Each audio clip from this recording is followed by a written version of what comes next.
तो मेरे मान्यवर काशी राम जी के साथ मुझे काम करने का सौभाग्य प्राप्त हुआ। मैं उसे बहुत बड़ी बात समझता हूँ। हाथी नहीं गणेश है, यही ब्रह्मा विष्णु महेश है, और ब्राह्मण शंख बजाएगा, हाथी चलता जाएगा। अगर राजा बनने का अधिकार ब्राह्मणों को भी दिया तो बाबा भीमराव अम्बेडकर के संविधान ने दिया। मान्यवर काशीराम के मिशन की बदौलत मायावती मुख्यमंत्री बनी है। अगर मान्य काशीराम ना होते ना तो ये आदाब नमस्कार दोस्तों, अभी हाल ही में हमने 14 अप्रैल को अंबेडकर जयंती मनाई और हमने देखा जो नज़ारा वाकई वो हैरान कर देने वाला था। और इस नज़ारे को देखकर बहुत सारे लोग दंग रह गए थे, क्योंकि संविधान की रक्षा को लेकर लोग सड़कों पर उतरे। खासतौर से दलित समाज, पिछड़ा समाज, बहुजन समाज सड़कों पर था और अंबेडकर को लेकर सड़कों पर झूम रहा था, उनकी जयंती को मना रहा था, जश्न मनाया जा रहा था। एक अच्छा नज़ारा देश में देखने को मिला।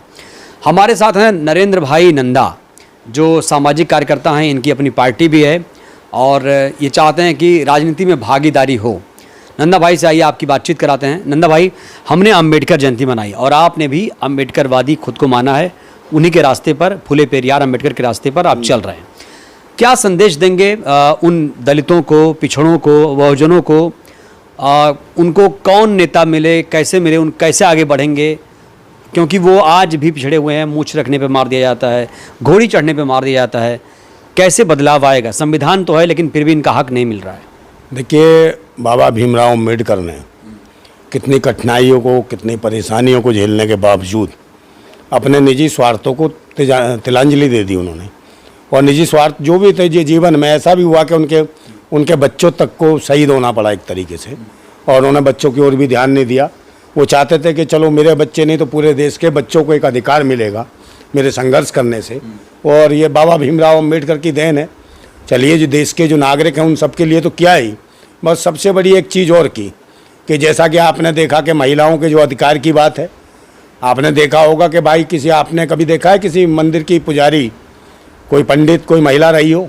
आज तक नहीं देखा होगा, समझे नहीं? और कभी नहीं ऐसा हुआ। आपने कभी ये देखा कि किसी गिरजाघर की फादर कोई महिला हो? कभी नहीं हुई होगी। मगर आपने देखा संविधान ने क्या दिया कि देश की प्रधानमंत्री एक महिला हुई, इस देश की मुख्यमंत्री एक महिला हुई, इस देश का IPS IAS महिला हुई, जज कलेक्टर महिला हुई, विधायक सांसद महिला हुई, निगम पंचायत महिला हुई, सरपंच महिला हुई, जिला पंचायत अध्यक्ष महिला हुई।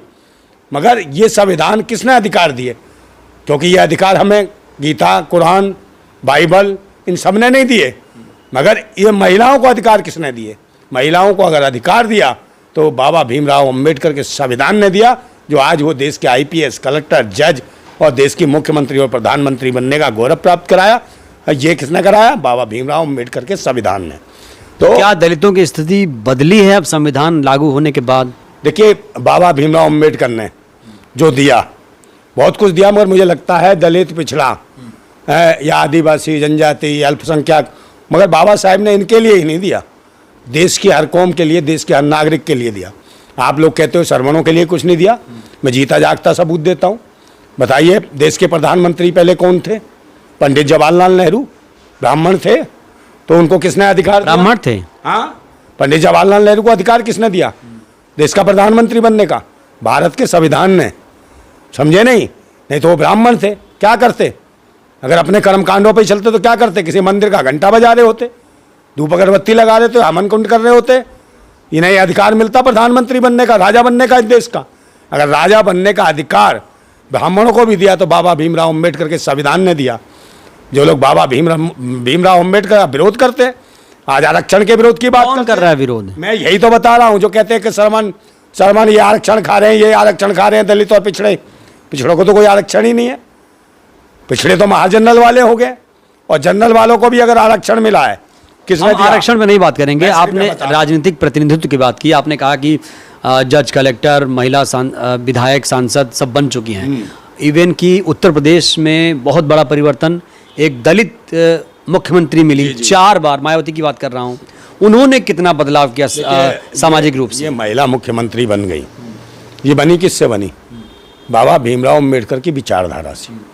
जो बाबा भीमराव अम्बेडकर की विचारधारा थी कि दलित की बेटी हो या किसी फलित की भी बेटी हो, सबको समान अधिकार देने का बाबा भीमराव अम्बेडकर ने काम किया। और उनकी विचारधारा को अगर ज़मीन तक लाने का काम किया तो वो कौन थे? मान्यवर काशीराम। मान्यवर काशीराम ने बामसेफ बनाई, DS4 बनाई, उसके माध्यम से ज़मीनी स्तर पर काम किया। मैंने भी उनके साथ काम किया है, बाबा मान्यवर काशीराम जी के साथ आपने काम किया है? काम किया। और मैंने सन 1998 में उन्होंने ही मुझे टिकट दिया था विधानसभा का, और MLA भी लड़ा मैंने सन 1998 में। तो मेरे मान्यवर काशीराम जी के साथ मुझे काम करने का सौभाग्य प्राप्त हुआ। मैं उसे बहुत बड़ी बात समझता हूँ, और मुझे बहुत लाइक करते थे, पर पसंद भी करते थे मुझे, क्योंकि मैं क्रांतिकारी विचारधारा का व्यक्ति था। और जो था आज भी जैसे खुल के कहता हूँ, हमेशा खुल के बोलता था, इसलिए मुझे पसंद करते थे। और मेरी बहुत अच्छा उनसे मुझे सीखने को मिला, बहुत कुछ सीखने क्या को सीखा मिला। आपने? ये सीखा, देश के लिए, राष्ट्र के लिए समर्पित भाव से काम करो। अपने लिए काम मत करो, समाज के लिए काम करो, कौम के लिए काम करो, देश के लिए काम करो, ईमानदार होकर मिशन के लिए काम करो। अब दलित प्रधानमंत्री का मुद्दा उठ गया। उन्होंने कहा था आप संगठन कितने बना लो, पार्टियां कितनी बना लो, मगर काम मिशन पे करना। जब तक मिशन पे काम करोगे समाज बढ़ता रहेगा, और जिस दिन कमीशन पे काम करने लगोगे ये समाज की हत्या होने लगेगी, समाज के अधिकार छिनने लगेंगे। और जब यही कमीशन पे काम होने लगा, चेहरों पे काम होने लगा, तो उसी दिन से देख रहे हो बहन जी का क्या स्थिति हो गई है। क्या हो गई है? जिस मनुवादी व्यवस्था के खिलाफ लड़ती थी बहन जी, आज किसके लिए पूंजी में बैठ गई? आज मनीवादी व्यवस्था में बैठ गई हैं। वो मनीवादी व्यवस्था के साथ चल रही हैं। सत्ता में नहीं है ना वो, क्या करें? मेरी बात, मनुवाद के खिलाफ होने वाली मनीवादी व्यवस्था में मनीवादियों की गोद में बैठ गई हैं, पूंजी के लिए बैठ गई हैं। क्या बीजेपी के साथ जा रही हैं वो, ऐसा कह रहे हैं? बिल्कुल, बीजेपी के सारे पे काम कर रही हो। एक शब्द भी बोलती है, एक स्क्रिप्ट भी लिखी होती है, स्क्रिप्ट कुछ भी लिखती है तो वो सिर्फ बीजेपी के हिसाब से लिखती है। इनका देखिए कहने, मायावती जी के पास अपना एक कोर वोटर है, वो कहीं नहीं जाएगा, आप कुछ भी कहिए। अरे आप कुछ नहीं किए, ये पूरा कोर वोटर चला गया, जब तो एक सीट रह गई। कहाँ गया वो वोट सब? अच्छा, एक चीज़ दर्शकों को बताना चाहूँगा कि जो ग्राफ है मायावती का वो लगातार गिर रहा है। क्या नंदा भाई, अब कुछ बड़ा करने की ज़रूरत है मायावती जी को? देखिए वो कुछ नहीं बड़ा कर पाएंगी, गिर चुकी हैं, पाखंडवादियों के इशारों पे चलती है। लास्ट टाइम देखा था उन्होंने फिर दलित और ब्राह्मण सम्मेलन करा था, उसमें नारे लगे थे। किसके लगे थे? जय श्री राम के, जय श्री राम के नारे लगे थे। और उसमें लिखा था, उसमें बोल रहे थे लोग, वो तो बहुत विचारधारा की है मायावती जी। देखिए हाथी नहीं गणेश है, यही ब्रह्मा विष्णु महेश है, और ब्राह्मण शंख बजाएगा हाथी चलता जाएगा, ऐसे नारे लगाए गए थे उसमें। और जय श्री राम के नारे लग रहे थे। जब से लोग समझ गए कि इनकी विचारधारा पाखंडवादी विचारधारा की, कुछ तो मजबूरियां रही होंगी, यूं ही कोई बेवफा नहीं होता। देखिए मजबूरी का मतलब ये नहीं कि समाज और कौम को आप किसी गड्ढे में धकेल दोगे।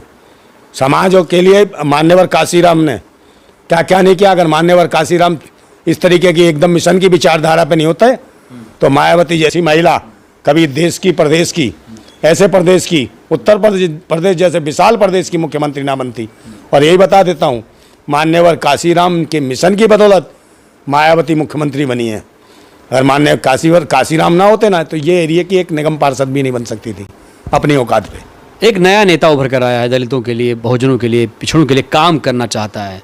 चंद्रशेखर आज़ाद रावण कैसे हैं, दलितों को कितना वो आगे ले जा पाएंगे, उनके रक्षा के लिए लड़ाई लड़ रहे हैं। क्या लगता है आपको, क्या दिखता है इनमें? अगर कोई भी समाज का है और वो युवा आगे आना चाहता है, उसका सहयोग करना चाहिए। ईमानदारी से करता है, बिल्कुल सहयोग करना चाहिए। और गद्दारी करेगा, कोई भी गद्दारी करेगा तो समाज इतना मूर्ख नहीं है, पूरे देश का समाज, राष्ट्र पूरा समझ जाता है कि आदमी गलत रास्ते पर आ गया तो समाज ज़्यादा साथ भी नहीं देता। समझे? किसी व्यक्ति विशेष से समाज नहीं होता, समाज से व्यक्ति कुछ बन सकते हैं। इसलिए कोई व्यक्ति ये सोच ले कि मुझसे समाज है तो ये गलतफहमी है, चाहे बहन जी मायावती जी हो या अन्य कोई हो। समाज किसी व्यक्ति से नहीं है, समाज से व्यक्तियों को कहीं भी पहुंचाया जा सकता है। दलित पीएम आज तक नहीं मिला। देखिए दलित पीएम बन सकता है, दलित भी बन सकता है। पिछड़ा देख रहे हो, ये तो पिछड़ा भी नहीं है, पिछड़ा भी बन सकता है, और भी बन सकते हैं, बहुत सारी जातियों के लोग बन सकते हैं, मुस्लिम भी बन सकता है, बनना चाहे तो ईमानदारी से। मगर जाति, धर्म, मजहब जैसा, उन्माद जैसा फैल रखा है, राष्ट्रवाद पे काम करना पड़ेगा, सबको साथ लेकर काम करना पड़ेगा। संविधान, क्या मायावती आज़ाद साथ आना चाहिए अब? देखिए संविधान पे काम करो आप, संविधान को बचाने की जरूरत है। जिस तरीके से तोड़ा मरोड़ा जा रहा है, बाबा साहिब के द्वारा बनाया हुआ संविधान सभी के लिए काम करता है, उस पर काम करो। किसी धर्म मजहब को, किसी को टारगेट मत करो, आप ईमानदारी से। चलिए, बहुजनों को, दलितों को, पिछड़ों को क्या कहेंगे? दलितों को, बहुजन या पिछड़ों को, मेरा कहने का मतलब मैं पूरे भारतवासियों को कहना चाहता हूँ कि बाबा भीमराव अम्बेडकर ने एक बात कही थी कि शिक्षित बनो, संघर्ष करो और संगठित रहो और ईमानदारी से करो, समझे। मिशन के लिए काम करो, राष्ट्र के लिए काम करो, राष्ट्र को एक मिशन समझो और मिशन के लिए काम करो। कमीशन पे काम मत करो, दलाली करना छोड़ो, राष्ट्रवाद के लिए मिशन पे काम करो, ईमानदारी से काम करो। और जिस दिन ईमानदारी से काम करोगे उस दिन बाबा भीमराव अम्बेडकर के संविधान के सपनों का देश होगा। आप राय दीजिएगा ज़रूर, क्योंकि अनोखी बात इन्होंने कही है, तो मैं चाहूँगा कि आप लोग भी अपनी राय देंगे तो उससे एक नैरेटिव कहीं ना कहीं बनेगा, एक सोच एक बनेगा। तो आप लोग कमेंट ज़रूर करिएगा। शुक्रिया, जय हिंद।